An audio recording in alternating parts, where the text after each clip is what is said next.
Fox and Friends First, 4:16 in the morning here on the East Coast. A Fox News alert for you. At least 21 people are now dead and hundreds arrested amid the Iranian protests as the Trump administration calls on the UN to take action. If the Iranian dictatorship's history is any guide, we can expect more outrageous abuses in the days to come. The UN must speak out. In the days ahead, we will be calling for an emergency session. We must not be silent. The people of Iran are crying out for freedom.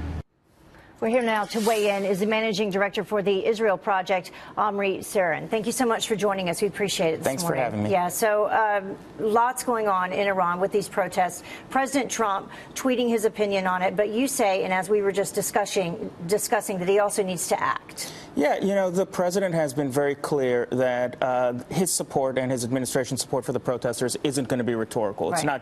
They are going to do something. And there's this weird debate developing right now where everyone is approving of the president's statements but telling him to stay out, or his critics are telling him to stay out. And the president has been very clear that his actions, that his words are going to be backed by actions. And now the question is, what is he going to do? And that's really what should he do? I mean, should he push for regime change? What should happen here? So for the first time in a long time, people are talking about how the fundamental problem in Iran is the regime. How we get to solving that problem is an open debate. One of the things that's a no-brainer is the regime is using its resources to shoot people in the streets, and the United States has enormous leverage to cut off those resources. We know where the IRGC gets their money. They get it from the Central Bank of Iran. We know where the Supreme Leader gets his money. He gets it from his business empire. We should sanction those. Well, and some of that money and some of those sanctions that were lifted came from us. That's exactly right. So we used to have very, very harsh sanctions on the Central Bank of Iran. We used to go after the Supreme Leader's business dealings, but because of the nuclear deal, we lifted those sanctions. But those sanctions now need to be reimposed for human rights reasons. They're using their resources to mow down people in the streets. Yeah, and is that possibly why we're hearing from former members of the Obama administration now saying, don't do anything, others saying, be quiet? That's exactly right. You know, they've manufactured any number of reasons for inaction. They say the president shouldn't act because the protests are too small, or because they're hardline, or because it won't work, or because it'll alienate the Europeans. All of those are just excuses not to act because they know that the deal that they worked out has enabled a lot of these atrocities that we've been seeing. And as we take a look at these protesters are different than back in 2009.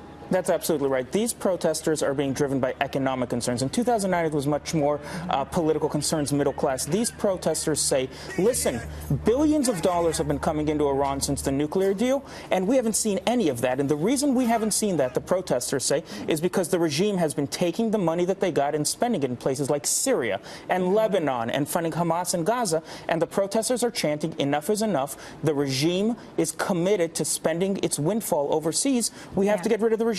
Yeah, and this is a younger generation. They know that they can have a different life. Yeah, it's not just a younger generation. You're absolutely right.